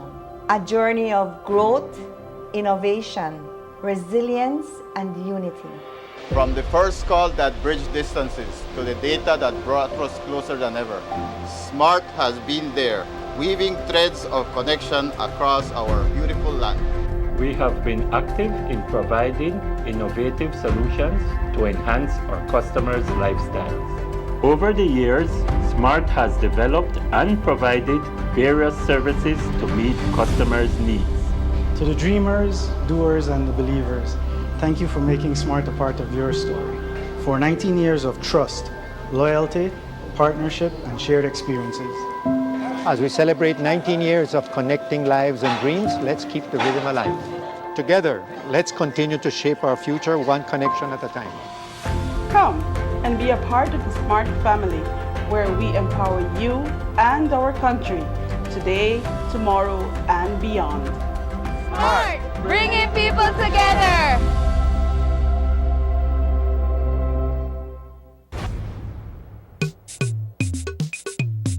Upcoming enhancements to My Social Security. The new healthcare provider feature seamlessly connects healthcare providers, insured persons, and employers to facilitate the payment of sickness benefits. Here are the enhancements. Registered healthcare providers will create and submit online medical certificates using their healthcare provider accounts. Insured persons will receive a link to view the medical certificate to complete and submit their sickness benefit claim. And employers will receive an email notification of their employee's sickness claim. Also, the insured person and their employer will receive a copy of the claim decision letter after review. Healthcare providers, insured persons, and employers are encouraged to create a portal account to access and benefit from these new services on My Social Security at ssbportal.org.bz. My Social Security online portal. New healthcare provider feature coming this March. Social Security at your fingertips. My name is Leomar Langsert and I'm a teacher and I bank with Belize Bank Independence Branch. What I enjoy is the safety features that the app offers. I have a sense of not having to worry or be concerned about somebody finding my password and username to sign in the application because of the use of the one-time password. And another feature that I love, that I use the most, is how the app synchronizes with my fingerprint on my device. I enjoy the rapid and easy, seamless process to apply for loans through the Belize Bank, and I don't have to be having too much back and forth to visit or take time to visit the bank. They also start to offer the online applications through the app for loan applications, which I believe is very neat. I would definitely recommend Belize Bank to other teachers because one of all the features and advantages that the app offer with these online that Belize Bank offered is basically everything that you can do in the palm of your hand. So I would definitely recommend the bank to other teachers.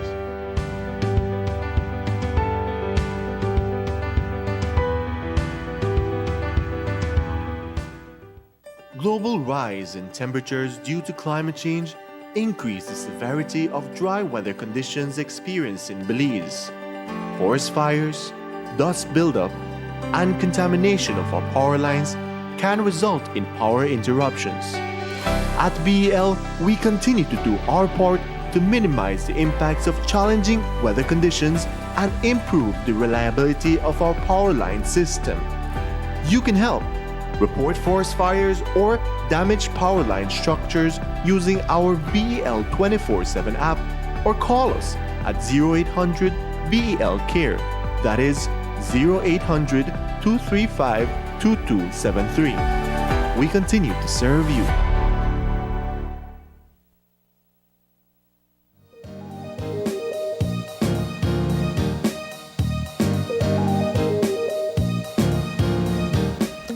Welcome back and thank you for sticking with us. We had 3 great conversations this morning, and I say 3 because of course we started things off with the folks from the Belize Electricity Limited giving us an overview of what has been taking place as it relates to the energy crisis, as you call it, Isani, that we are currently in.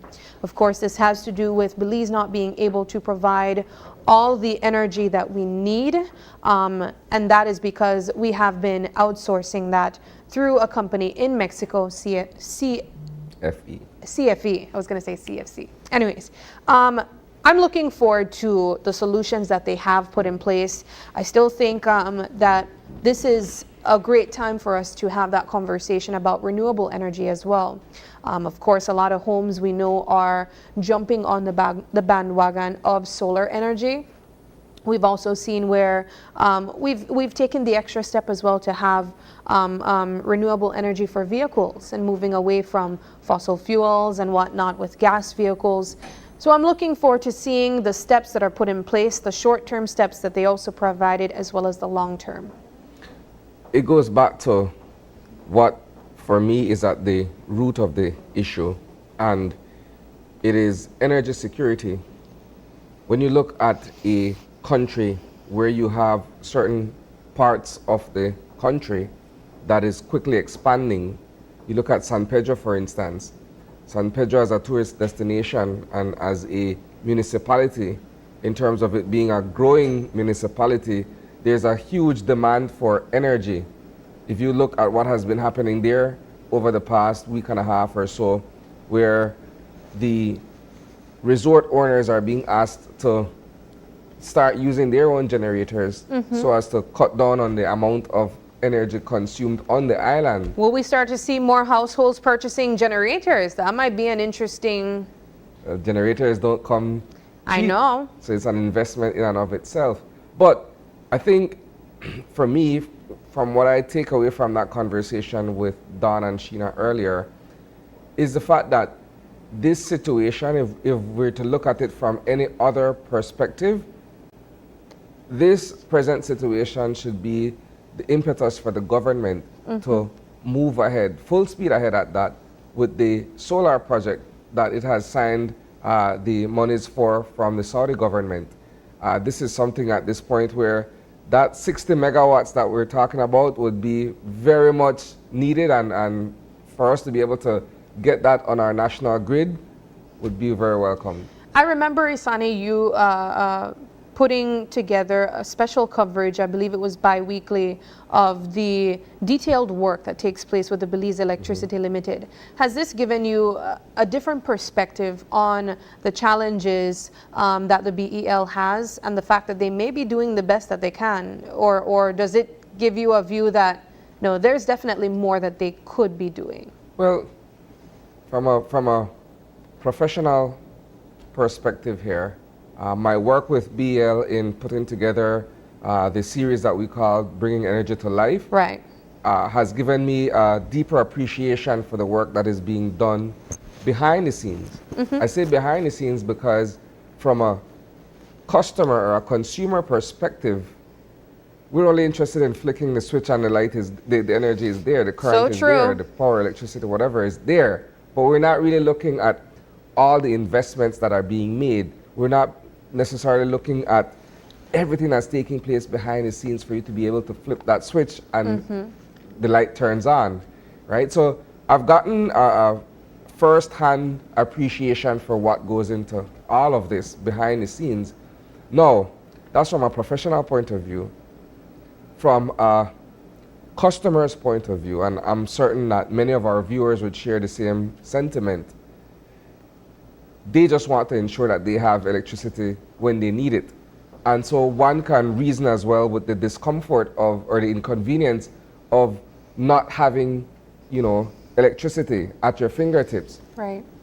My colleague Marian was in San Pedro last week, and she was speaking with restaurant owners. She was speaking with persons in the medical field there as well, who have sort of had to relegate to using block ice to keep medicines refrigerated, to kind of preserve perishable food items as well as for those in the restaurant industry. And with this heat that we're having, there's only so much or so long that will go as well. So you could understand why, you know, persons would be complaining, or why there's an issue at hand. Yeah. More so when our primary provider, the 55 megawatts from CFE, is no longer a certainty. You know, I listened to Don earlier. Don was saying, okay, for today, CFE has, you know, pledged or promised or is making available only so much, and then at a certain point in time, we got to go back down to zero. So what's going to happen then? You know, load shedding. Yeah. Who's going to be affected? Which community? You know, and all of these other things. We're in quite a pickle, if you ask me. Yeah, well, what we do know now is that at this point, there is no scheduled power outages set to take place, and that is up until 7 p.m. tonight. They did inform us that there may be another communication issued around later, I guess tonight or 7 p.m. tonight, where there may be possible shedding in certain areas of the country. So don't get your hopes up too high. Definitely try to... I I'd say my biggest advice would be at this time to purchase surge protectors if you can, to ensure that your appliances are as safe as possible. Even though these things, for the most part, they're being predicted that there will be power outages in certain areas at certain times, you still want to take that extra step to ensure that your appliances are kept in the best state. The last thing you want is your refrigerator to crash or your microwave, your television. But if that does take place, the representatives did let us know that if you're able to justify that it was due to something on their part, you can reach out to them as well. But we also want to say a very special happy Nurses Week to our nurses here in Belize as well. They came on our show this morning and talked about the celebration that's set to take place starting, I believe, yesterday actually. So they do have a list of activities that will be taking place throughout the week. Starting off today, the 6th, they have quite a few activities set to take place, and it will begin with media runs. Tomorrow, though, they are having a spa day for their nurses and also massages with the physiotherapy department. On Wednesday, it's display day, so this one's for persons who would be interested in knowing exactly how the process works as you enter the hospital, whether it's from the emergency side or from scheduled appointments, walk-ins. They're going to be explaining what that process looks like. They're also going to be having another spa day on the 8th. And then on Friday, it's all about their sports day. So the nurses, they want to get active too, Isani. They're also having a walk set to take place this week as well. I think if there's anything that I would encourage our viewers to do is to find a way that you can support or show that you are in support of your nurses. I think it's probably hard for us to identify someone that you don't know that's a nurse. Maybe you have a nurse in your family, or like I mentioned this morning, I was able to meet one of my lifelong friends from a child who expressed that she wanted to be a nurse from that moment. So I think it's important for us to show our appreciation. If you're able to send some goodies over to them, that would be great. But even if it's just a post including them and saying Happy Nurses Week, telling them that you see the work that they are doing, they obviously appreciate it based on what they were sharing with us. And of course, in a final conversation, we were able to speak with the Belize Coastal Zone about the work that they're doing with the Nature Conservancy. It's a launch of 2 new tools used in marine spatial planning. I think that was such an interesting conversation, Isani, because I was able to understand a bit more what marine spatial planning is, why it's important, and of course, one of the most important points for me at least was that it's a collaborative effort. They need all hands on deck. Yeah. They need everyone, including you viewers that are watching, to share your input with them. They're also asking that you guys go as far as sending messages on Facebook, calling them, contacting them, and sharing. It's a participatory exercise. Exactly. So we want to say thank you to all of our guests who stopped by this morning, but a very special thank you to you guys, our viewers, for tuning in with us. It is Monday, April 6th. It's the 6th, Isani. We're kind of going, we're going, you know, we're almost. We're getting there. We're getting there. And of course, we do have a couple dates popping up. I know next week we'll be celebrating Mother's Day. For a lot of people, yesterday was Cinco de Mayo, and they were celebrating that too. But if you are celebrating a birthday today, happy birthday to you. And if you'd like to give a birthday shout out, or if you have any questions, comments, or concerns, you can send us an email at oye@channel5belize.com. You can also catch us on Facebook at Open Your Eyes BC, as well as Instagram at OYEBelize.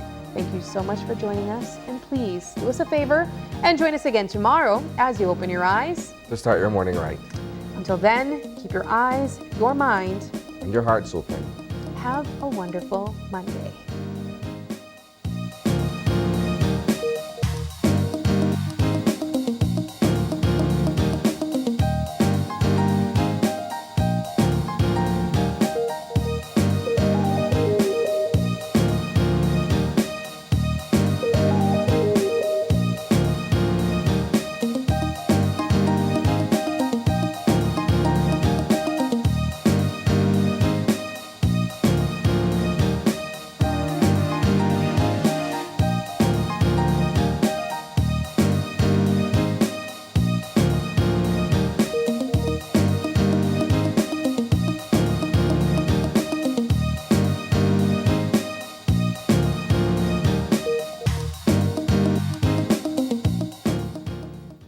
Open Your Eyes was brought to you by the Belize Bank, our country, your bank.